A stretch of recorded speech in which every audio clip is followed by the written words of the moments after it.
I can't believe that we've sold literally thousands of copies of our book in hardcover, paperback, and ebook, and we can't give away our audiobook version. This is crazy. Our book, Sober Evolution. Sheri, do you remember the subtitle? This will be fine. Evolving your alcoholic marriage? Recovery. No, something like that. Sober Evolution. Evolve into sobriety and recover your alcoholic marriage. I got evolve, recovery, and marriage. Maybe that's why we can't give it away. The subtitle is too long, such that even the co-author can't remember it. It's been a while. It's been a minute. I actually have to look it up sometimes myself, I'll admit. I know there was a lot of words in there, and I just can't remember the order. They do make sense. They just don't roll off the tongue is all. But let's just stick with Sober Evolution. Because if you look the book up on Audible or on Amazon, all you have to know is the main part of the title. Sober Evolution, all one word, run together. The first 9 people to take our survey to find out if they belong in Echoes of Recovery who type audiobook in the Tell Us Your Story section of the survey, they get the free Audible version of Sober Evolution. Now, I said first 9. If you listened last week, you heard me say first 10. That's because one person did ask for the promo code, but we still have 9 left. And I actually looked. We've actually sold some copies of the audiobook, and the only marketing we've done so far is to try to give free copies away. And so you said we sold some hardcover or just audiobooks? We've sold some audiobooks this last week, and the only thing we've done is promo the free copies on the podcast here. They want to give us money for it. Well, that's awfully nice. I appreciate it. That marketing degree of mine, it just continues to come in handy. I'm so good at this. I know. Sheri, I had something happen to me this past week. I was at our church where you work. You are the children's ministry director, and you also help in the preschool. You work in the classes in the preschool. And I was there, and the reason I was there, as we've told our listeners, our house is for sale. 1,000 times at this point, I think, because it's been forever. Our house is for sale, has been since April. Part of having our house for sale is that the house is staged quite a bit, which means we've got a bunch of shit in storage. And one of the pieces... Wait. Okay. Hold on, folks. Okay. Do you think we rented a storage area? People that know Matt... No, he doesn't want to spend any extra money. So no, we didn't rent a storage area. What did we do, Sheri? I have a rather large storage and resource room at the church that is dedicated to children's ministries and my crap. What kind of stuff is in your ministry? Costumes resource? For Christmas programs and decorations for Vacation Bible School and bins of plastic eggs that I recycle and refill for Easter egg hunting. How about construction paper and glue sticks? And I was gonna say crafty stuff and things like that. And all the things you would think of for Sunday school that you need for to a have children's easy minister access. to have. I mean, it's for all this time. It's been such a delightful room to walk into and think of the nurturing of children in our church. Like the open floor plan of having space, and now it is cluttered with our couch and bookshelves and extra couple of rolled up rugs. There's a kitchen table in there that really only has 3 legs because I broke one off moving it there. And I'm like, why is it even there anymore? We went ahead and stored it, and it's in the back. It's like in the back with things on top of it. It's not even a point where I can climb on top of it because again, it has 3 legs to be steady to get to my stuff that I need to get to. I remember when we loaded all of our furniture in your work storage area. I remember somebody, it must have been you, made a comment like, if we're blocking all my Christmas nativity stuff in, this house better be sold by then. And I was like, oh, Sheri, you naive fool. This house will be sold in 2 to 4 to 6 weeks. Don't worry about your pretty little head about your Christmas stuff. And now we'll be moving it all out so I can get my Christmas stuff. Yeah. And I need good. Yeah. Come on, buyers. Because our Christmas program for the kids is the very beginning of December. The first buyer who puts the word house in the story section of our oh, you know what? Promo I code. didn't when I promoted the audiobook, I didn't say that you have to go to echoesofrecovery.org. Oh, yes. Oh yeah, sorry, that was bad. If you want the free audiobook, go to echoesofrecovery.org, take the survey. You can put either audiobook or house. You know, let's see what kind of sense of humor you have. You can put either audiobook or house in the little typing section. Oh, shit. All your shit in your story diary. But anyway. Or yeah, you can have like a passive aggressive comment. If you like Sheri, type your shit. Yeah. There you go. Type something in there that is not relevant to the question at all. And we will send you a promo code for a free audiobook on Audible. But in the meantime, yeah, so your storage room at the church, which it has always warmed my heart to walk in there and see all the children-y stuff. And one of the things I love about you is that you and I operate so differently. I am such a freaking anal retentive neat freak. Like nothing can be on my desk and everything has to be put away in drawers. And the cool thing about that storage area, that resource room is what you call it, is that everything is visible. All the, like there's those floaties, those like pool noodles. Yes, because they are multi-use. For Absolutely.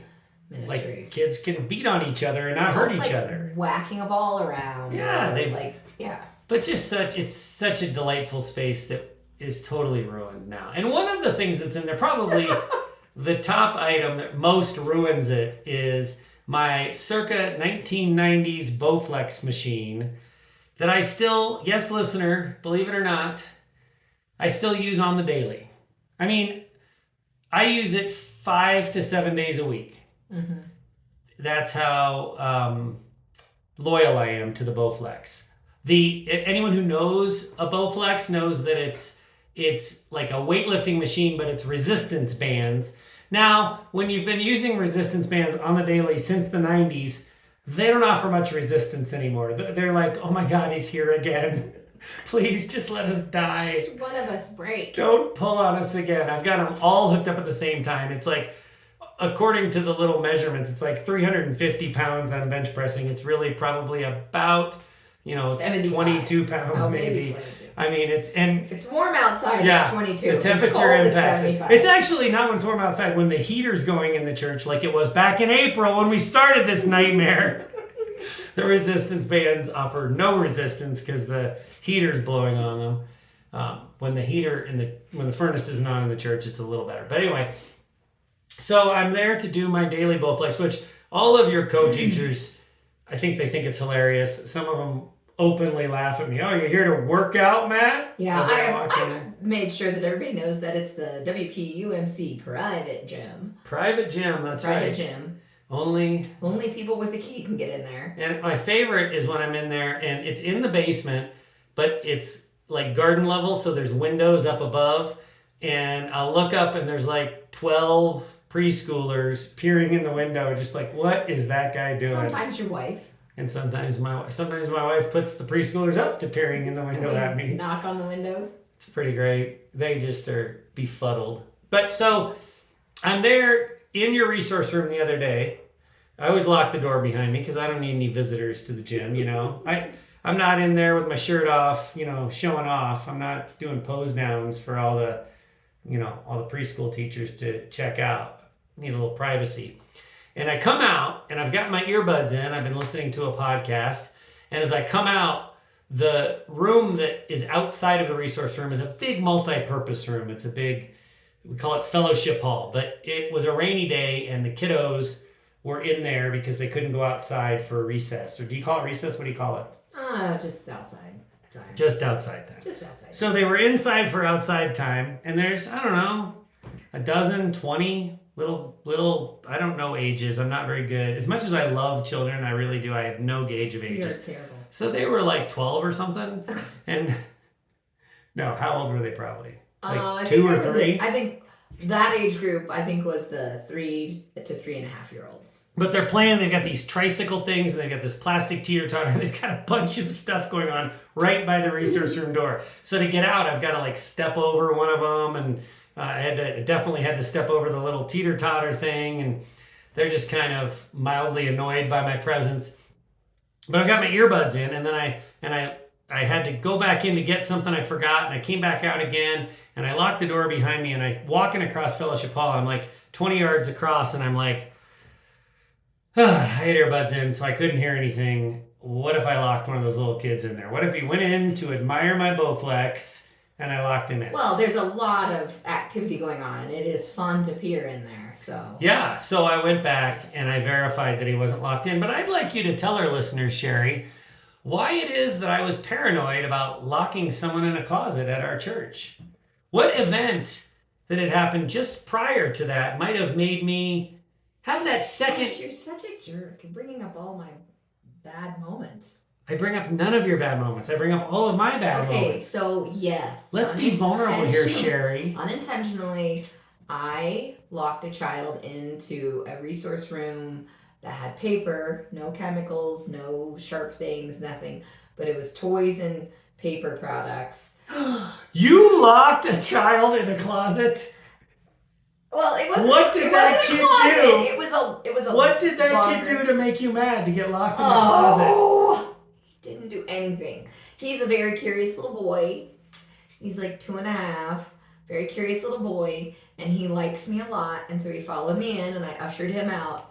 And then another child came over to look inside the door, and they were like velociraptors. Like one was like, one was like doing a little song, and I was like, "Ooh, what is going on in there?" And the other one that had gone in there before, who likes me a lot, snuck in there, and he's so quiet. Oh, I love it. You didn't lock a child in a closet. You were defending yourself from a velociraptor attack. You know how, like, there's this like is good. 2 of them. Like, if you ever remember Jurassic Park, the first Jurassic Park, there's like one, but really there's like 2 or 3. Yeah, I think if this ends up going to court, I think you should run your story by your attorney and see what they think about it. Velociraptor, only to have the other cute velociraptor sneak in behind me and so quietly, and I shut the door. So, and like 3 minutes later, a teacher comes in because there's 2 doors. So I love that. 2 doors. You didn't even figure out that you had locked the kid in the door. No. And so then a teacher comes from the other door and comes to our classroom main door and says, Are you missing someone? This is, I think, a child that belongs in here. And I felt awful. But then he comes running over to me. He's like, oh, Miss Sammy. And so... Is that how he talks? Yeah. He's the softest, sweetest voice. Miss Sammy. I say, oh, I'm so sorry. And then I have to tell my preschool director. And that could be, that is very serious. That is, I'm not going to joke. Yeah, we're joking around, but it's very serious. It is a very serious offense, especially, his age. And thankfully, it was just for a few moments. Thankfully, it was not like a cleaning storage facility. And like he couldn't get any cabinets in. Everything, the locks are up high. it's all very child safe, because sometimes we do bring a child or two in there to collect things to stay in ratio. But anyhow, we know the family. I know the family. It's serious because velociraptor exterminators are very expensive. Have you seen the movie?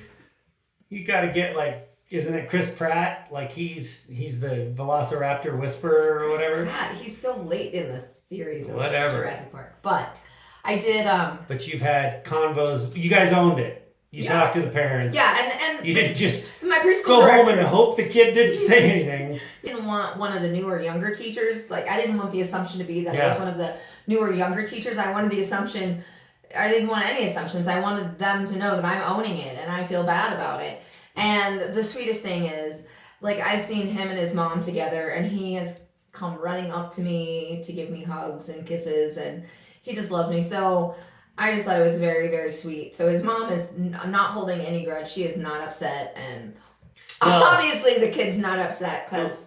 The reason we tell our authentic, vulnerable stories is so that we make each other feel better, but also aware. So I am... so glad that happened to you and not me, because that made me go back in and double check to see if I had locked a 12-year-old in your resource room. A 3.5-year-old Velociraptor pack? Which I had not, which is good. It was feeling like... Do you work on SHs with the one that says Miss Theory? Oh, well, they're not that age appropriate. We're not worried about that yet? Not worried about that, yeah. Okay, well, I like the way he says it anyway. I think it's adorable. Sheri, I'm excited to report the results of our attraction and relationship dynamics survey right here on the Untoxicated podcast. It already closed? No. Okay. We are going to share with people the results, though, right here. So if you're an avid listener and you're like, man, I really want to hear what it is that people find attractive about each other today, broken down by genders and ages. I want to understand, what are men looking for? What are women looking for? What are young people? What are people with some notches in their belt? What are they looking for? And I'm excited to report that. And so this is where you're going to hear it. But don't you, listener, don't you want to be part of this process? When you hear the data, don't you want to compare your responses to what you hear from other people? I mean, I know I certainly do. Whenever I hear data from a survey, I think, where do I fit in? Well, there's nothing more exciting in the world, really, than when you hear data knowing that you participated in that data. So, listeners, I want to encourage you to go to stigmasurvey.org. It doesn't matter whether you're in a relationship, if you're happily single, you're single and dating, you're in a short-term relationship, you've been married for 50 years, none of that matters. All of it's applicable, but none of it matters. We want to get your opinion regardless of where you fit into our demographic information. And then when you hear us read back the survey results right here on the podcast, it's going to be thrilling for you because you're going to know where you were in there. Because remember, listeners, there's nothing more exciting. There's nothing more exciting of data. Do you see how my marketing degree comes in handy now? The two things I remember from college is that you shouldn't make decisions based on spent costs, and that yellow and red are the most eye-catching colors in I can't even remember what it's called, point of sale display. Really, really valuable in the digital marketing world we have now. Yeah. Listener, please go to stigmasurvey.org and participate in our attraction relationship dynamic survey.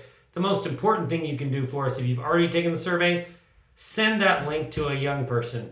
That 18 to 29-year-old demographic, that could use a little love. And we would really appreciate some data points in that demographic. So please take our survey, stigmasurvey.org, and send it to young people. Sheri, Miss Sheri. That was a total slip. I'm still pissed I gotta go back and edit that kid's name out because I don't know how to edit video and I gotta figure that out. I can't believe you said his name. I can't either. He is adorable though. I know the 12-year-old you're talking about. Okay, I lost my train of thought. Miss Sheri, I have been concerned recently that not concerned, I mean, we welcome everybody and we're excited to have them. But traditionally, as we have welcomed people into our Echoes of Recovery group for the loved ones of alcoholics, we've had a pretty even spread, I would say, of people whose alcoholic they're still partnered with and that alcoholic is still drinking. We've had a lot of people who are still partnered with their alcoholic and their alcoholic has stopped drinking. And then we've had a lot of people who are separated or divorced as well. All three of those people deserve support. They have nervous system regulation work to do. They need to deal with the resentment and the anger. So it doesn't matter your relationship status or the drinking status of the drinker as it relates to whether or not Echoes of Recovery is applicable to you. It is, regardless of all of that. But I can't help but notice that a recent trend, last 6 months or so maybe, a lot of the people that are joining us are either separated or divorced or moving pretty definitively towards separation or divorce. Have you noticed that too?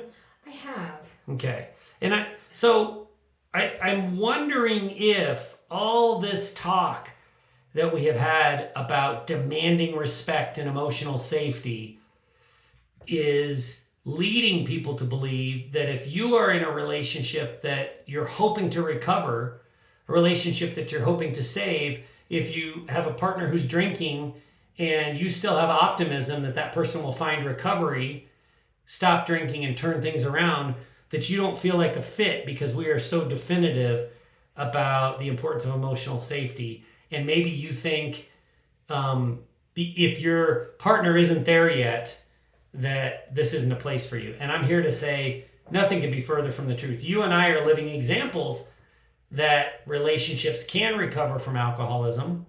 And we've got a lot of people in our groups that have recovered their marriage or their partnership from the throes and turmoil and chaos and trauma of alcoholism. So not only can it be done, but we are adept at working with people who are on that path, and we've got lots of tools to share in that regard. Well, I think that if you are in the relationship where you're not getting the emotional safety that you desire and it's still a work in progress, also think of us as your emotional safety space.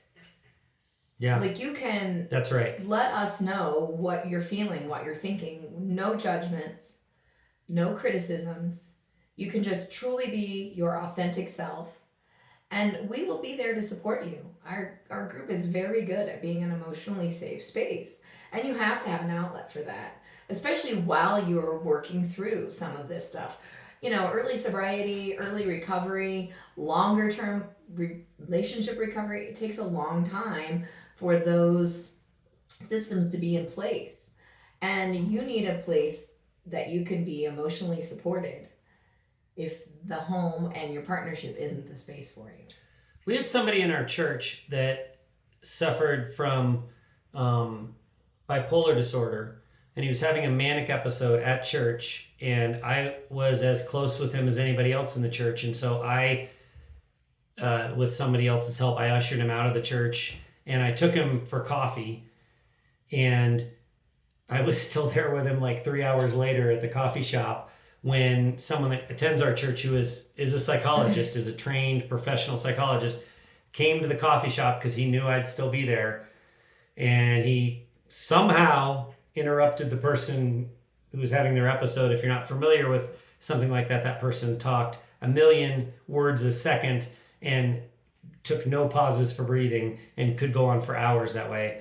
Anyway, the fellow congregant pulled me aside and said, "There's nothing you can do for him. Go home to your family. You can't help him in this state."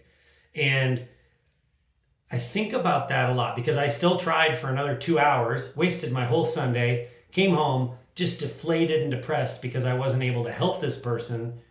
And that really left an impact on me. I think one of the things that's happened, because you and I are, I've got it written down here somewhere, 528 case studies in to our experience with relationships experiencing alcoholism, is that there are some truths, some kind of facts that have come to light for us. For instance, you can't convince someone else to stop drinking. You can't talk them into it. You can't beg them into it. You can't cajole them into it. The only thing you can do is detach, focus on yourself, focus on your kids.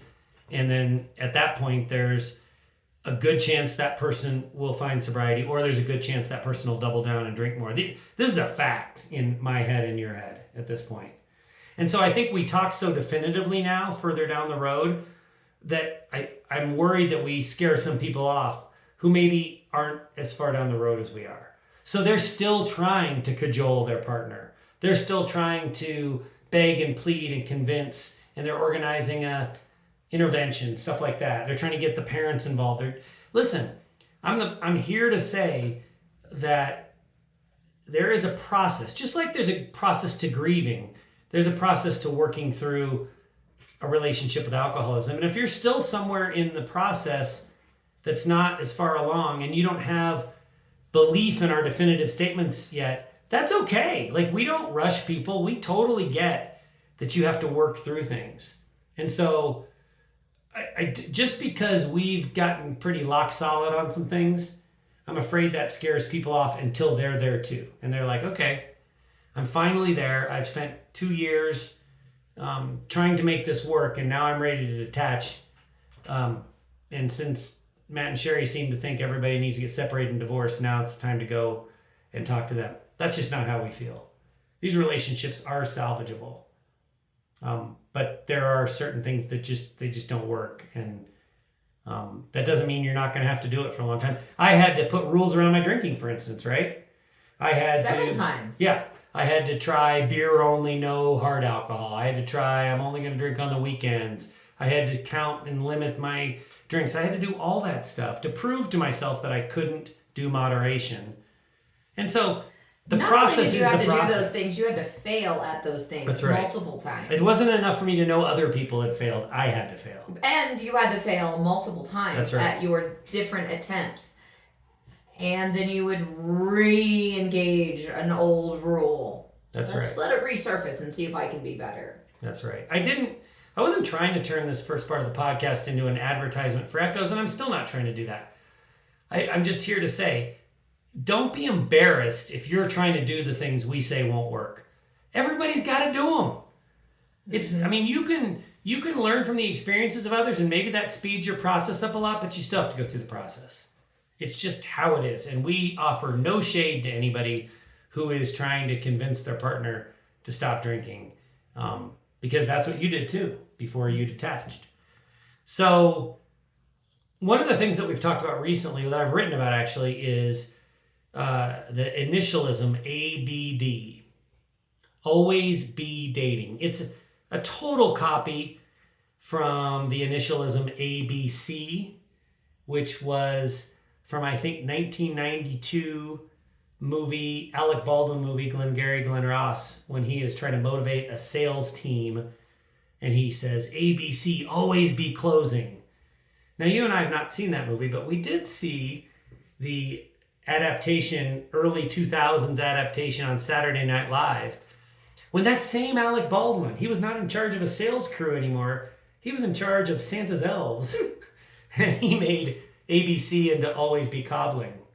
And he demanded that they make toys faster. Mm-hmm.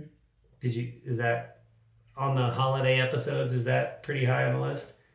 Yeah, that one's a good one. It's funny. Yeah. I'm such a Saturday Night Live fan that while it's high on my overall holiday list, it's not even my favorite Alec Baldwin Christmas skit, because sweaty balls is that's at the top, and that's right up there with Dick in a Box. Yeah. Anyway, apparently I like male anatomy jokes. Well, you are a 13-year-old boy inside a 50-something-year-old man. That's right. So we adapted ABC from Always Be Closing and Always Be Cobbling to Always Be Dating. And I think, so what this means is, I look at my relationship with you, Sheri, like I'm constantly trying to win you over. I think of it, we're always on the second date, right? We've gotten through the awkward first date. We're on the second date. We've pledged to each other that we have some interest in each other. We decided to do it again, but nothing is for sure. And rather than think about the fact that we have kids together and we have a mortgage together and we have a business together, and there are all these legal and financial things that keep us together because it would be difficult to leave me, I erase all that from my mind and think we're on our second date and you could turn on your heels and be gone at any minute. So I have to choose my words wisely. I have to engage in the relationship in a way such that I'm trying to be attractive to you. And I'm not talking about physically attractive. I mean, that Bowflex machine has its limits. It's not keeping my hair from falling out, that's for sure. So not physically attractive, but emotionally attractive and safe and all of the things that we talk about. Mm-hmm. And I think it scares people off. I think some people hear always be dating and think, oh, just always be capitulating. Oh, sit there for hours and listen to your wife ramble on about whatever else she wants to talk about because you don't have the backbone or the balls to get yourself extracted from that situation. And I'm here to say no. Always Be Dating has inspired me, and it's given me like new life. I'm excited. This isn't like, oh, this is what I gotta do to save my marriage. This sucks, but I guess I'll sit here. I love the fact that I'm constantly thinking what might, in this situation, what might work best to keep our relationship on track. I love it. It's like a challenge. It reminds me of, remember when we lived in Minnesota and you liked to go antiquing? Mm-hmm. And I hated to go antiquing until you told me you liked cow creamers. You had a quest. These little porcelain cow creamers that used to sit there with your coffee service and it'd have cream in it. That's why they call them cow creamers. Yeah. And it was the shape of a cow because dairy, cow, is this whole thing. Yeah. And they're antique. like porcelain and Vintage, stuff, yeah. right? Yeah, ceramic. But here's the great thing about cow creamers. Even though they're antique, most of them are pretty fucking cheap. Yeah. So we could go into this antique store that just looks like a bomb went off at Stanford and Sons to me. Like, there's just shit everywhere with no organization. And there's a bunch of, And they're middle-aged usually women pretty just large. super excited walking around. But I could go in there and instead of dreading it, I could go on a quest for cow creamers and see if I could find one. Yeah. And it was super fun. That's kind of what ABD is like for me. Like, let's see what I can do to be attractive to my wife today. Let's see how I can handle this situation in the best way to make her feel lighthearted and maybe at peace and joyful. Does that make sense? Yeah. I mean, the people that feel like ABD is very good word, capitulating. That means like giving in and just sucking up. And yes, like if they feel like that, just think about the way that the alcoholism and the addiction has changed the people in the relationship. If you show a little bit of interest and you can listen for 5 to 10 minutes and you can do it without interjecting and trying to fix the situation, it doesn't take that much. Yeah. I mean, some people have like commented to us like, doesn't it just mean that I'm never gonna, and my wife is always right? No. I mean, if you show her respect Great when example. you are disagreeing about something, but you show respect and you just don't put your foot down and say, damn it, it's my way or the highway. Or, like just the continuous arguing and and talking over your partner, like that's not how you handle conflict. That's how you handled conflict when you were an alcoholic. Yeah. That's how you handle conflict when you are not in recovery and you are not curious and you are not in the discovery phase. That's how, if you talk over and are abrupt and disrespectful, that's how you talk when you're an asshole. And that's not ABD. ABD is just showing a little bit of fucking respect to your partner, and it's going to go a long way. So this like lazy ass, I'm sorry, I'm a little bit upset You're worked about up. this. But these like lazy ass comments is like, doesn't that mean, no, it doesn't mean that you just have to give your balls over to your wife. It means just show a little fucking ounce of respect. Yeah. And because, it took a long time for the addiction and the alcoholism to take hold and destroy your relationship. Yeah. It takes a long time for the trust to be earned back. And the way you can earn the trust back is showing the respect that every human deserves. That's right. And listening a little bit, not jumping in to fix it, not jumping in to give your opinion. Because you know what? We've heard your opinion a lot of the time. And we don't give a fuck about it anymore. But when you are calm and rational, then it makes it such a safer space. When we talk about ABD, we generally get one of 3 responses from people. There is a minority of people who get it, who are picking up what we're laying down and they think it's important. There is another segment of people who understand the concept but think, yeah, but what else? You just want me to create emotional safety in my relationship and you want me to try to attract my partner that I've been married to for 20 years. That I've also made myself unattractive and unavailable. I don't think they necessarily think they don't that understand way. that.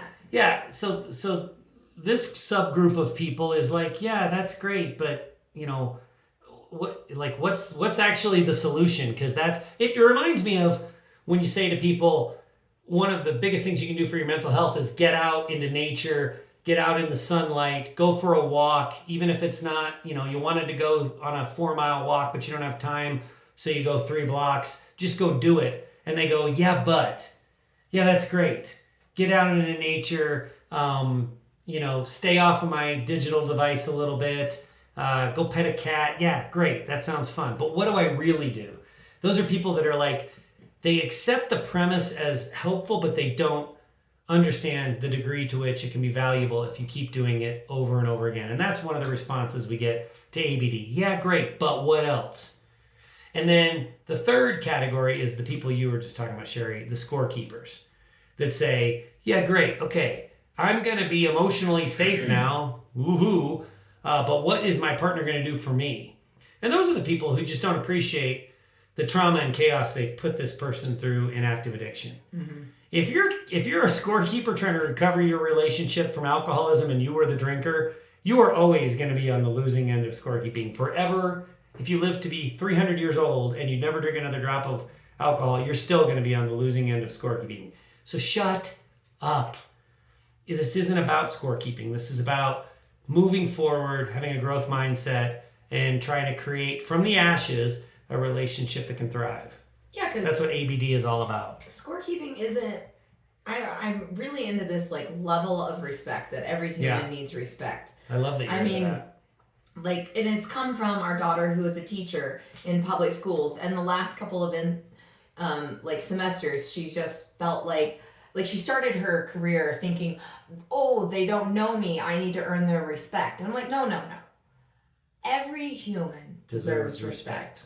You don't need to earn an elementary kid's respect. Right. But and you are showing respect by, the things you do, and they need to do that to them. Everybody deserves. So that's where I feel like, the scorekeeping is not respectful. The scorekeeping is really damaging and manipulative, and thinking that you need to do something nice for someone to get something in return. Like, that's the selfish piece of it that you haven't recovered from in alcoholism. Yeah. That I need to do something good for somebody, so then it's going to come back in my way. No. And if you're a Christian, that's not how you live your life. If you say you're a Christian, that's not the Christian Jesus way. Mm-hmm.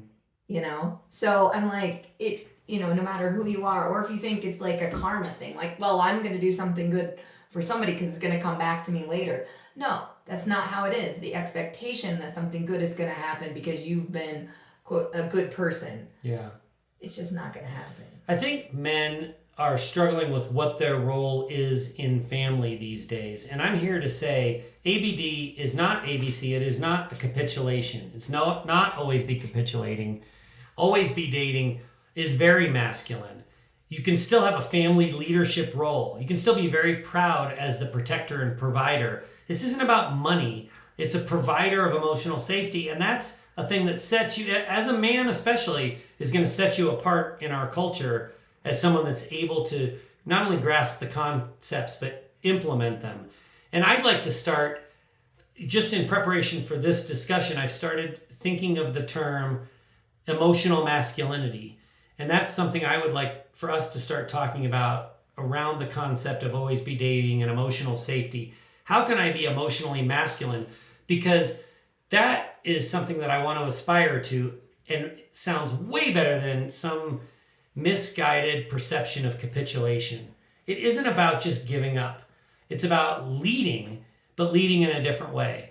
Our society has advanced faster than our culture's ability to keep up. And we're going to talk about how the culture can gain on society, keep back up.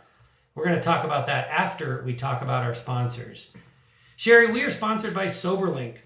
SoberLink is the premier remote alcohol monitoring system, combining cutting-edge technology with compassionate design to support accountability in recovery and family law. On a video call we had this past week, we were reminded that there's a great deal of relief that comes from just speaking our truth into existence. Do you remember that comment made by one of our thought leaders? Yeah, how could I forget? It was a powerful reminder of speaking our truth. I remember the first person I told when I decided to become a writer. It was a couple, actually. We were leaving our bakery business, and all of our customers knew we were closing, and this young random couple asked me what we were going to do next. And I blurted out, "I'm going to be a writer." It was the first person I told. I was terrified to say that out loud. But it immediately transformed our plan from the ramblings of a lunatic into something real, something tangible. Then the couple asked what you were going to do. And I said you planned to cry hysterically because your husband was going to try to make a living as a writer. Excuse me. I'm just kidding there. You offered as much support as a chronic pessimist can possibly muster. The point is, Speaking truth into existence is a powerful thing. Like, for example, acknowledging that your relationship with alcohol doesn't work. Or acknowledging that your partner or your co-parent's drinking is a problem. That's right. And there's no better way to acknowledge that, to safely speak your truth, than to research the tool that is best equipped to help you manage the action steps that might be in your future. And that tool for change and trust building is SoberLink. Right again, Sheri. And the timing is perfect to do that research, to take that first little step. Acknowledge your truth, because SoberLink is handing out free offer IDs for a $100 enrollment bonus that can be used now or it can be used later, when and if our listeners are ready to move from knowing to the action of implementing SoberLink. And that is a $100 enrollment bonus for SoberLink's best-in-class service and product combination with built-in facial recognition, tamper detection, and expert in-house support. Reports that are emailed monthly, daily, or weekly that are court admissible in all 50 states and Canada. Unlimited testing days and scheduled testing days that build accountability and trust. Enroll when and if you are ready, but right now, while the offer is still available, grab one of SoberLink's offer IDs for Intoxicated podcast listeners for a $100 enrollment bonus. That's some real cash, Sheri, $100. There has never been a better time to check out SoberLink. That is on top of the fact that SoberLink now allows new customers to pay a monthly service charge, as low as $19 per month with a qualifying monitoring plan, rather than paying a big upfront cost to purchase the device. Claim your offer ID for a $100 enrollment bonus. There's no commitment required to claim your offer ID while this promotion lasts, and you can use your $100 enrollment bonus when you are ready to place your order. To claim your offer ID, you will only be asked to provide your name and email address. No personal details, no commitment, and no credit card number. To claim your offer ID for a $100 enrollment bonus, please go to soberlink.com/untoxicated. Aren't you angry? Aren't you full of resentment? Aren't you sick of watching the life you believed in slowly, progressively be replaced by a life full of denials, gaslighting, deflection, chaos, and lies? Is this what you signed up for? Okay, so you didn't cause it, you can't control it, and you can't cure it. But don't you deserve more than a mantra that defines your helplessness? Don't you deserve answers and a way back to a life of peace and fulfillment? Echoes of Recovery is much more than a place where you can complain and be validated as a victim. Echoes of Recovery is a place for you to process your anger and resentment, to create an enforceable set of boundaries that fit your life, determine if and how you will detach, and answer the stay or go question in a way that serves you and your children. In Echoes of Recovery, we don't tell you what to do. We'll tell you what we did, what worked, and what didn't, and give you the tools and support to blaze your own path out of the depths of anger and despair. Echoes of Recovery isn't about learning to tolerate a substandard life. Echoes of Recovery is about moving from surviving to thriving and joining a cause bigger than all of us. Echoes of Recovery is about refusing to let alcohol, the dysfunctional drinking of someone else, define you. Define us. If you are tired of feeling defeated and hopeless, and you are ready to control the things you can control and walk out of the misery with us, arm in arm, please go to echoesofrecovery.org and take our 1-minute quiz to find out if you belong in Echoes of Recovery. Whether you ultimately join us or not, don't you deserve to know? echoesofrecovery.org. Okay, Sheri, I left off with a wham banger of a thought. Our culture has not caught up to a society where women have physical safety, sexual safety, educational superiority, really, financial equality, and are gaining career equality. 5 areas where 50 to 100 years ago, men absolutely dominated. And really, most of it in our lifetime, women have not only caught up, but in the case of education, have passed men. And so societally, there is this level of equality like never before in human history. And no surprise the culture hasn't caught up, because that's a lot to catch up to. Women don't need men to provide physical protection, financial security, or to be smarter than them. Women are now demanding emotional safety. That's the piece that men can still provide to make typical monogamous, committed, long-term relationships work. There's no need for all the rest of that stuff, by and large. What's needed is emotional safety. The reason 69% of divorces are initiated by women is not because women are fickle or mean, which I hear men say.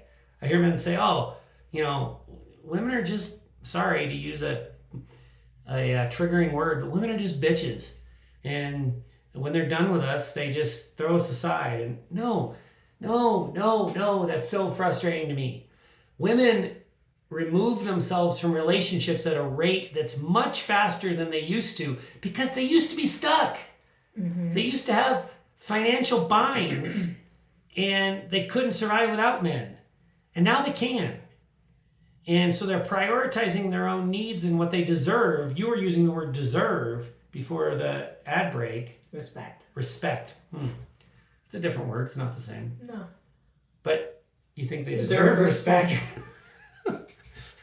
So women deserve respect, and if us men aren't going to provide that anymore, then to a rate of 69% of divorces being initiated by women, they're out. Let's face it, after childbirth, women prioritize children and to a much higher rate than men do. And unless we are emotionally safe, they just don't have as much use for us. It's not because they're fickle bitches. It's because they want to raise their kids in an environment that's emotionally safe. So here's an opportunity for us to be emotionally masculine, not capitulators, emotionally masculine. You picking up what I'm laying down, Sheri? That you are using capitulating a lot? Because it's your new word. It's the word of the day. No, I get what you're saying. And I think also let's just remember that there is a companion piece to a relationship. And if you're not a good companion, why be with you? If women don't need the things that men in the past provided because times are changing. Yeah. Then you also have to look like, am I a good companion? Am I a good fun person to be around? Yeah. I don't have to. We're not saying we want you to be our best friend. I mean, I don't want I like having my best friend that's not who I'm married to. Yeah. But I want you to be a good companion. I want you to be a good partner. Yeah. And if you're not, and you're just weighing me down, and there are options, I mean, that's one of those things that I'm like, maybe in your emotional masculinity, what would you call it? Emotional masculinity. Like, ask yourself. It's our new buzzword. Yes, ask yourself those questions. Am I a good companion? Yeah. Am I somebody she wants to be around? I want to talk about, you said that I'm not your best friend. I think that's important. You are my best friend, and I know I'm not your best friend, and that's okay. When we talk about culture not catching up to society, we still live in a culture where the primary interaction between men is to tease each other and talk about sports and surface level shit that doesn't matter. Mm-hmm. So I interact with a lot of men, and I enjoy my interactions with the men that I interact with, but primarily the relationships are less important than the relationship I have with you. I think a lot of men get hung up on the fact that the closest person in their life is their partner, especially if it's female, and they can see that partner has other options for emotional connection and collaboration and companionship, your word you used a minute ago. And so again, pardon me, ABD, emotional masculinity, I strive to remain relevant from a companionship standpoint. That's important. Mm-hmm. I don't have to be your best friend. I'm cool. In fact, I love the fact that listen, women are, they are rumored to talk a lot. Okay? I'm passing no judgment here. But the rumor has it that once you get one wound up, they'll keep going for a while. And the idea that you have multiple outlets for expressing yourself, that's great. Mm-hmm. I'm all about it. I just want to be one of the outlets. Yeah. I don't even have to be at the top of your list. Like I'm not saying that you aren't important. I didn't say you said I know, I'm just saying, like, Okay. to our listeners, like, just because I say you're not my best friend, because you and I have a different relationship. Yeah. I look at it like it's a different relationship. I look at it like it's a companionship. It's a sexual relationship. It's an emotionally attached relationship. It's a romantic relationship. Yes, there is friendship involved. You are a great companion. To me, I don't look at it like it's the same as best friend. Yeah. But I get that. I share everything with you. Mm-hmm. You know, but then I also have my best friend that I can go and geek out about, like, you know, British TV shows on Acorn. And like Pinterest. I hear chicks like Pinterest. And I don't even know what go that to the is. Botanic Gardens and talk about recipes. Yeah. I mean, you guys like, go. You know, I'm those are I'm the good things if I miss that the Botanic Gardens once in a while. But if I were to say to you, Matt, I really want to go to the Botanic Gardens today. Will you go with me? Would you be pissy about it? No. No, you would go because you're being respectful of who I am and wanting to spend time with me in a way that makes me feel like you care about some of the interests that I have. And also, I would be thinking that perhaps I would get sex out of it. I mean, I'm not going to lie. I wouldn't be demanding it. It wouldn't be a quid pro quo. As long as you're not demanding it and you're not whining and bitching in your own head, like, well, I better get sex out of this. That's not emotionally safe. That's not emotionally safe. To say, exactly. I'll do this if. That's bullshit. Yeah, keep that an internal dialogue and act like a nice companion at the Botanic Gardens. That's right. Because then you're going to be attractive to your partner and then you might get the sex. Yeah, I mean. Or at least a good cuddle. I've just got a little, you know, what's that thing where you slide an abacus? I've got like a little abacus in my head, and I'm like, that would be scorekeeping. Slide, into little internal, not scorekeeping about who is doing the most in the relationship. Just what are my chances of sex? It's my what are my chances of sex abacus. There you go, Hammer. Make a visual of that. What are my chances of sex abacus? Oh. And you want to go to the Botanic Gardens? Okay. And I slide one little bead and over I'm from not one gonna side like to the complain. other. And when she wants to like sit for a moment and just chat, I'm now, man, you know? I'm not gonna ruin it. I'm not gonna spend the time at the Botanic Gardens and then also fuck it all up. I'm not that stupid. I mean, I used to be. I used to be would go to Botanic Gardens and I'd be like, "Where's the beer garden in this place?"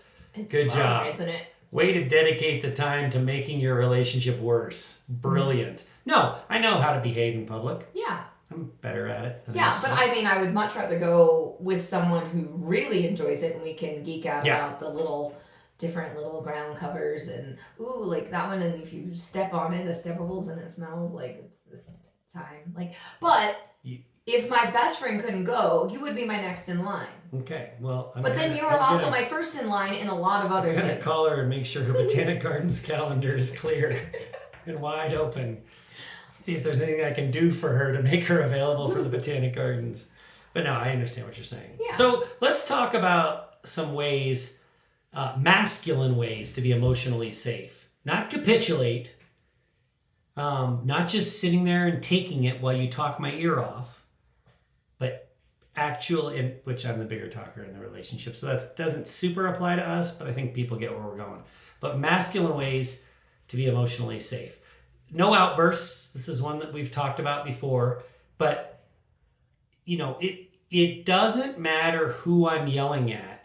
If I'm yelling in my house that's supposed to be an emotionally safe sanctuary and you're there, and especially if our kids are there, if I'm ranting about politics or I'm ranting about the neighbor who, I don't know, I can't think of anything a neighbor would do that would bother me. That would be played loud music late That would night. be me who's more bothered by the other You humans in the world. But so that's a bad example. If I'm ranting, but there are people that do get complaining about neighbors. You know, maybe not keeping up their yard. Yeah, but if I'm yelling and ranting about things, it just takes the tension level in the house. Even if I'm not yelling at any of the people that are in the house, and it just ratchets it up a notch. Mm-hmm. Sometimes 2 notches, sometimes 5 notches, depending on what I'm saying. And it's just unnecessary. And a masculine man finds other outlets for that. I'm not suggesting that I should never be upset about politics, or I should never be upset if my team loses the game, right? Or I should never be upset about something breaking. You know, if we have to pay a sidewalk tax now in our town, which we do, and I'm very upset about that. There's nothing wrong with me, but like, go find a different outlet. write a letter to your city council. Go to one of those axe throwing places. Here's one I actually would do. Go for a run. Or go for a walk. Hit that Bowflex with 25 extra reps. Do 80 push-ups. That would be way more than 25 extra reps on the Bowflex. I don't know. Well, see if you can do it. And then Yeah. you can... But there's ways to still be masculine and still have outlets for frustration without terrorizing your family. And if you want to be emotionally masculine, you need to find those. Another one that was brought to our attention recently that you and I, our family totally relates to is driving not just safely, but in a way that feels safe to the passengers. So I zip in and out and, pass people and What do you call that? Switch lanes. Well, I like defensive driving. Well, that's offensive driving. Well, that's what you would tell me. Oh, I'm just driving defensively. Well, what I've said is I like to keep bad drivers in my rearview mirror instead of next to me or in front of me. You've said a lot of things. Occasionally I have things that I have to say to police officers who want to talk about my driving. Or the insurance company who's like, we're going to have to drop you if you don't stop getting speeding tickets. Now that I don't drive as much, it's much better. Oh, that excuse again. Well, Don't. Okay. Don't justify But it. so driving safely, not just for me, but in a way that feels safe to the passengers means not making that lane change, even though I know I've got room, even though I know it's my right, it's legal, it's whatever, and I want to leave that guy behind me. That doesn't matter. If everyone in the car is going to go up, a click in anxiety, don't do it. Don't do it. It's not worth it. If you think that anybody in the car is going to go, then that's right. Don't do it. That's right. Because here's the other thing. When the person sitting next to you goes, not only are they anxious, but that pisses you off as the driver. Why are you making that sound? And then it's a whole thing, and it's a back and forth, and it's a winless argument with no high road to be taken. Taking the high road, being masculine, being manly, being emotionally safe to begin with, and recognizing what the statistics say, which is when you drive the way I traditionally drive, even if you drive for 3 hours, you're only getting there 2.5 minutes faster than if you drive the way you would prefer me to drive. So it's not even really saving time. Yeah. Like, stop being a lunatic, even when you're in control. Yeah. Doesn't matter what I think is safe. It matters what my passengers think is safe. So that's a way to be emotionally masculine. Providing rationality. I thought about how I wanted to word this point. I actually edited this several times. So I'm feeling pretty comfortable with you right now. So maybe I'll go into not only my notes, but the things I edited out as well. Being, calm nurturers worry. And so you often bring concerns to me, like for instance, about our kids, who are your top priority, the things that you worry the most about, because your role in our relationship, in our family, has been to nurture these kids and bring them along to adulthood in a safe way and in a way that prepares them for the outside world and just sets them up for success. I know that's at the top of your list. And so when you are in a state of animated worry, there's a few things I can do. One is to carefully provide counterpoints. I made a mistake last night. I think we reined it in right away, but the one son who is still at home, he's a sophomore in high school. He doesn't have his driver's license yet, so he rides his bike to work. It's a little over a mile, not School, far. not work. Did I say work? Yeah. School, thank you. He left his bike at school. He walked to the gym, which is about halfway between school and home. And then he walked home, and he got home, and I looked in the garage and didn't see his bike. I said, "Where's your bike?" And he said, "I walked today." And I'm like, "No, you didn't. You biked today." And he was like, oh, you're right. I did bike. Well, it's locked up on the bike rack, which is in a chain link fence that I don't think the chain link fence ever gets locked at night or anything. And you can hop it. I mean, even I can hop that chain link fence. But he's like, "It's locked up. I'm good. I'll just walk to school tomorrow, and then I'll have my bike to ride home." And then I went off. I had to go coach some soccer. And while I was gone, you were concerned. Well, immediately I was concerned because I've seen footage from one of our older kids friend's bike on the footage camera or the camera footage from their school. Someone came, jumped the fence, stole this very expensive bike during school hours where there was a ton of other bikes. Yeah. And I was like, okay, so now there's just a bike or two there that's probably left and locked up. And I'm like, I don't want your bike to get stolen. Right.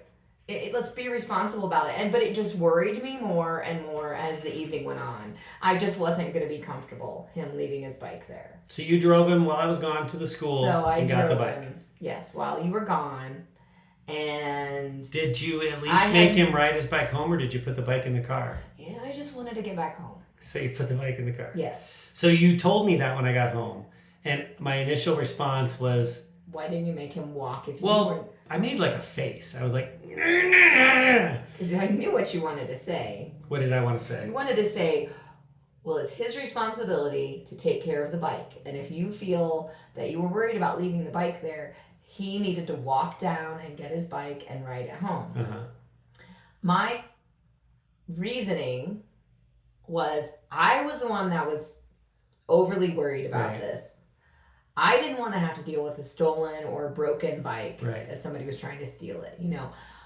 I felt like it was my duty then to be the driver and be the one that says, listen, this isn't okay for me, but I'm going to drive you and you're going to get your bike. So in the olden days, the drinking days, and even well into the sobriety days, I would have taken a position like, you're a bad parent, Sheri. You need to instill consequences in this boy and responsibility. He needed to do it. You shouldn't have helped him. And I would have made a whole thing about it. And you also would have been like, and you're the parent and he needs to do what you say. Yeah. And I would have probably, in the drinking days and early recovery days, would have either driven him down and not told you that I drove him down. And I just would say, Andrew went to get his bike, got his bike. That's a good point. You told me. You trusted me. Exactly. And even though you had a different perspective on it, I didn't care. And I had because I felt safe being, okay, well, you do it your way, I'll do it my way. That's right. That's important. And I felt confident that, you know what, just because we parent different doesn't mean that either of us are wrong.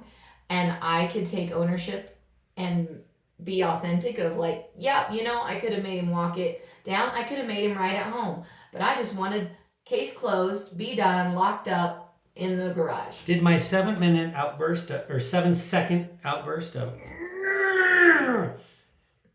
did that bother you? No. Not much? No, it didn't bother me Because at all. Because I it. felt very confident in my choice. And because we've had years of us getting along and I have more self-esteem and I know that you might blow up, but I know that I don't have to let your action bother me because I feel confident about what I did. Here's my insecurity. Is it fair to say that you know that I might have a reaction, but I'm going to push back a little on the word blow up?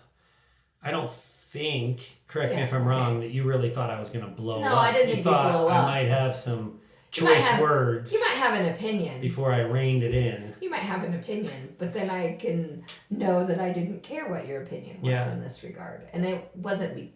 But yeah, you could have your opinion. I could have my opinion. They could be different. And I'm confident that what I did made me feel better. And that's what it was. It was making me feel better. Yeah. Not making our son feel better. Not making you feel better. Making my worry be absolved. So I think what's important is that two things can be right at the same time.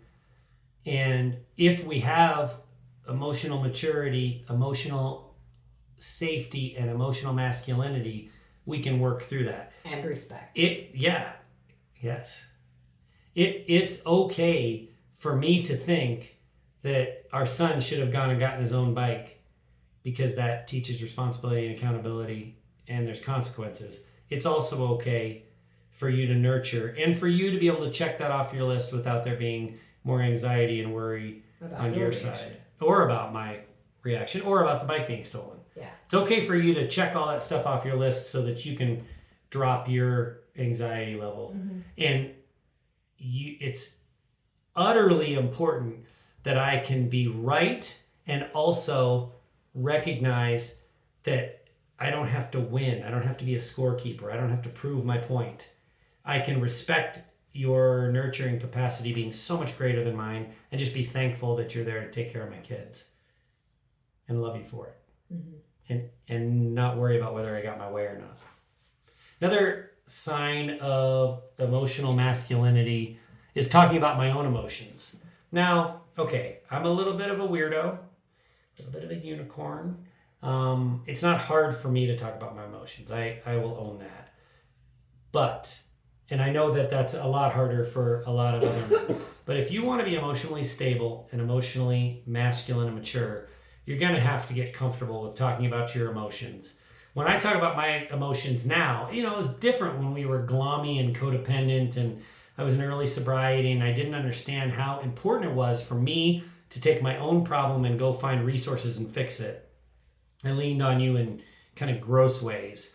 But now, when I share my emotions, I don't expect you to fix my problem. I do feel responsible for naming things. One of the things I've been doing a lot lately is I'll just tell you when I'm anxious.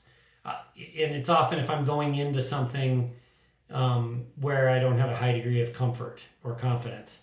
And it doesn't go any further than that. I don't tell you fix it for me. I don't tell you I'm going to change my plan and cancel or not go or do something different. I just say out loud, I'm really anxious about this thing. And I've been doing that a lot lately. So naming things, I think that's so important without an expectation that you're going to swoop in and fix it for me. And there's just a lot of relief available from just putting things into words. And I know for a lot of guys, especially, naming it is hard. You can get online and look for an emotions wheel, Google emotions wheel. There's all kinds of examples of that where you can print this thing out and it gives you the names of all these different emotions and you can pick one. And if you're a novice at naming your emotions, it's a great idea. I happen to be a believer that all emotions are really some form of fear, and anxiety is one of those. Let's not get into that right now.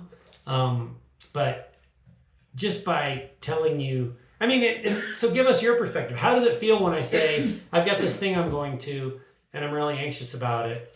Do you feel compelled to offer a solution, or are you cool with me just saying that and having to be out there in the world? Depends on the day, depends on the moment, depends on how I'm feeling. Like, if I'm out of words for the day, and I think that because we are kind of opposites in the normal, quote unquote, sense of the relationship, I can be done with words. I can be like, I cannot speak anymore. Mm-hmm.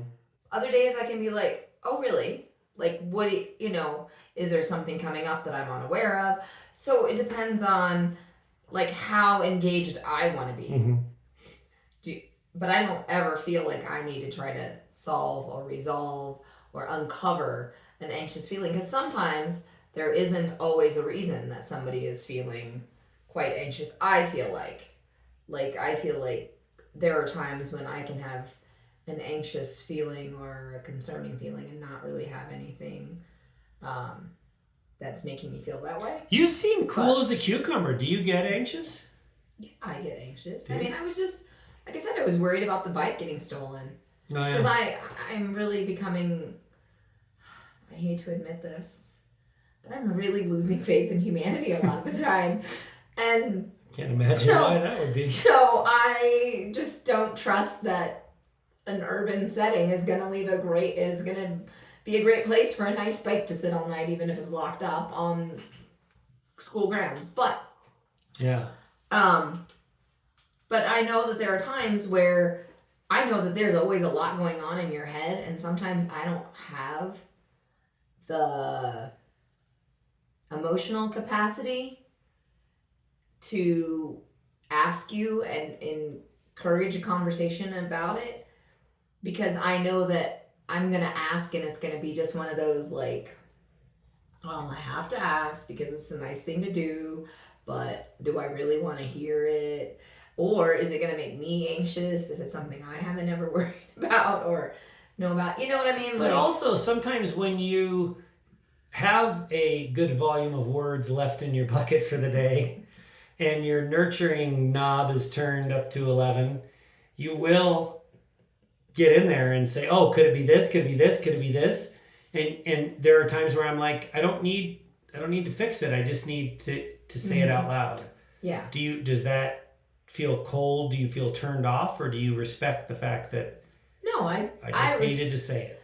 I respect the fact that you just need to put it out there in the, Is it better for me to say it than to just go kind of inward and get quiet and walk around and have you wonder what's going on? Because you have a face and you have like a worry or a concern. You're very expressive with your face. So if I know that you're feeling anxious and you have the face and you're walking around, it's because your brain is working and you're trying to figure out what it is. So at least I know that it's not something that you're withholding. Because I think for some people, their addicted partner turned inward and didn't share, and so then that causes them to worry and concern. But like when I see your face looking concerned and you haven't said, I'm feeling anxious or I'm worried about something, then I'll ask you. Whereas, if you offer it up, then be like, okay, Yeah.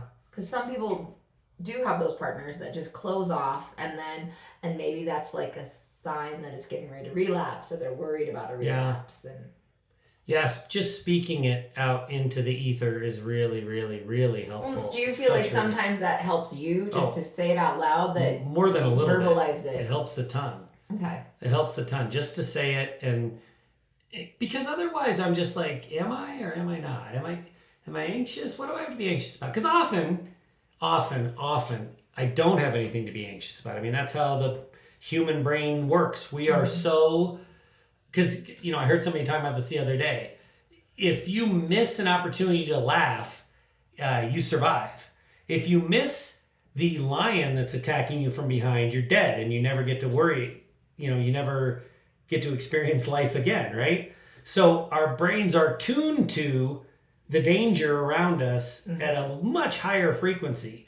So if I'm feeling anxiety, if I just express it, that relieves it, because I've said out loud this thing and it's not going to kill me, so I can move on. Whereas if I just let it kind of eat at me, my brain's not sure. Is that some minor imposter syndrome that this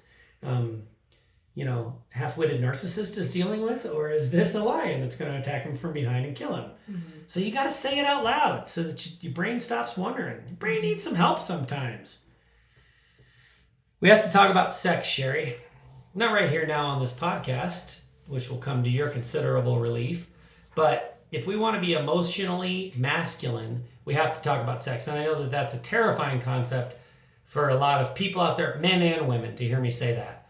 But if your entire relationship with sexual communication is pouting about being rejected from time to time, or worrying about whether or not you're going to be rejected, you are doing yourself and your relationship a huge disservice. You and I started a couple of years ago now talking about sex every day. Just, hey, what are you interested in? And often you and I will anticipate what the other, like if you've been stressed about something and things have gone bad, and then there was a problem with the kids, and then one of the cats threw up, I'm like, she is not feeling Randy, I can tell you that. And so I can acknowledge you're not interested in anything, and you often can anticipate for me too. And just by talking about it, it's way better than pouting about rejection. It's a mature way to handle desire discrepancy, because as we've had as a focal point on the podcast on different episodes, I have a much higher libido than yours. And so we can just go along, and I can hope and pray that you're going to initiate, and then you're sitting there hoping and praying that I don't initiate, and that causes a lot of frustration and emotional tension in the relationship. But if we just talk about it, boom, that's all smoothed out. And so of all the things we've talked about, I think, if I suggest to men that are listening, you need to talk about your emotions, you need to name that thing. You might think that's a small hurdle to get over. I've never done that before, but I can probably figure that out. If you then hear me say you need to talk about sex with your partner on the regular, that might be like, whoa, that is a bridge too far. I cannot do that. But I'm telling you, if you want to be emotionally masculine, if you want to take, I don't know where to put my need to provide for my family, to be financially superior, to be intellectually superior, to be career superior. I have that ingrained need and all that, but that isn't how my relationship plays out in practicality. Woe is me. I don't feel like a man. If you want to find a place to put your masculinity, talk about sex. Get over that hurdle of embarrassment and figure out a way to do it, and then do it on the regular. And it will have incredible benefits for your relationship. I don't want to make you talk about sex right now, but do you agree that that's been beneficial? Yes, that has been beneficial. Okay, great. You're out of words. You should have a wordometer, like a crossed the gauge. Maybe Hammer can make a graphic of this. Sheri's wordometer is on empty. That would be good. Okay. Almost done. Emotional masculinity is attractive. Would you agree with that? Well, I know it's a new concept you're just hearing about today. It's just sprung on me now. So if it's emotional masculinity is equal to emotional safety, then yes. I think it's a step up. I think it's defining the role better, the role of a man better than just. Again, I think the idea of safety seems a little too passive, maybe, for some of our listeners, for some of our men. Okay, great. I just won't ever say anything. That's what I'll do. I'll just sit back and not say anything.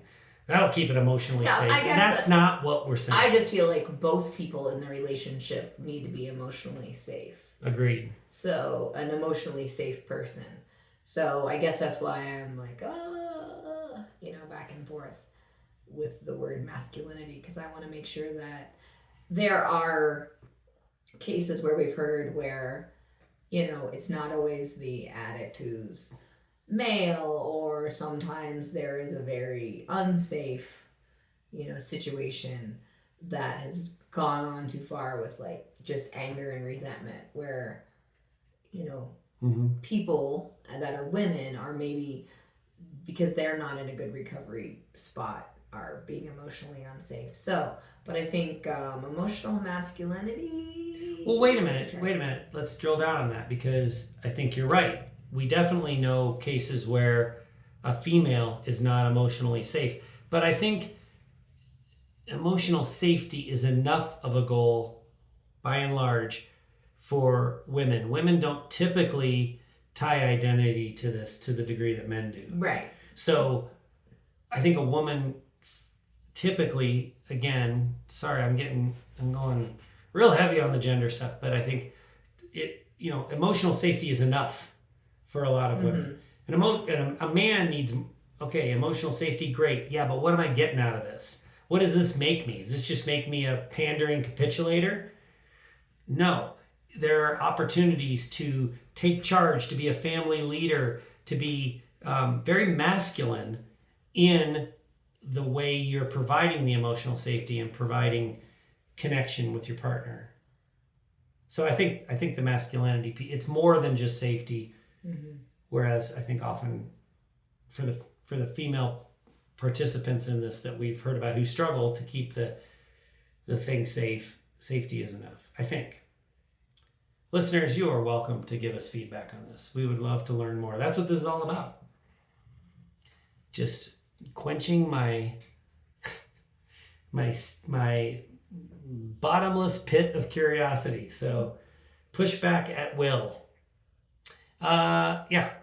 Emotional masculinity. So you find it attractive? We're back to the question. Like, I'm out of words. Shut up, Matt. Okay, we can answer that on a different day. It just is thrust upon me. I don't know. Maybe it's not because I Things being thrust upon you, you always find those attractive. Yeah. I don't know. Okay. I don't know if masculinity is something that I find. I'm just stuck on that word. Okay. Well, let's let it, let's let it settle a little bit. Maybe we can talk about it with our Shout Sobriety and our Echoes of Recovery folks and see what they think. It's not that I'm like, everybody needs to be gender neutral or whatever, or I don't appreciate masculinity, femininity, different genders, people that are don't identify as any gender. Like, it's just those terminologies. It actually also makes me think of like foreign languages. Oh yeah? Because there are masculine and feminine versions, female versions of like law and la, like in. Yeah, isn't it like pronouns, right? Or No, like like in Spanish. Yeah. Yeah. La and la, the. Yeah. The has. But that's not a pronoun. But anyhow. You're right. I don't know my word parts. I'm a great writer. Yeah. I get when someone talks about an adjective and an adverb, I'm like, oh God, please don't ask me, please don't ask me, please don't ask me. I get terrified. Yeah. I know what you mean though. Yeah. Okay. I feel like this podcast is wrapping to a fizzle. We should probably let's just get out. Yeah. We'll recharge your word battery and try again another time. Did you hear things today that you relate to? Maybe not in this last couple of minutes, but prior to that. Did this conversation resonate for you? If the answer is yes, then I'm sure there is someone in your orbit who could benefit from the conversation too. One of the very best things you can do for your healing is to become part of the solution. Crush the stigma, participate in the conversation. Maybe you aren't ready to join one of our groups, but that doesn't mean you can't be involved in a meaningful way. All we are asking is this: please share this episode with one person. Copy the link and send a text or email. Put it in your social media. Be bold. Claim the sense of belonging you deserve. Just one share. Thank you for listening to the Untoxicated Podcast. You've got this, and we've got you.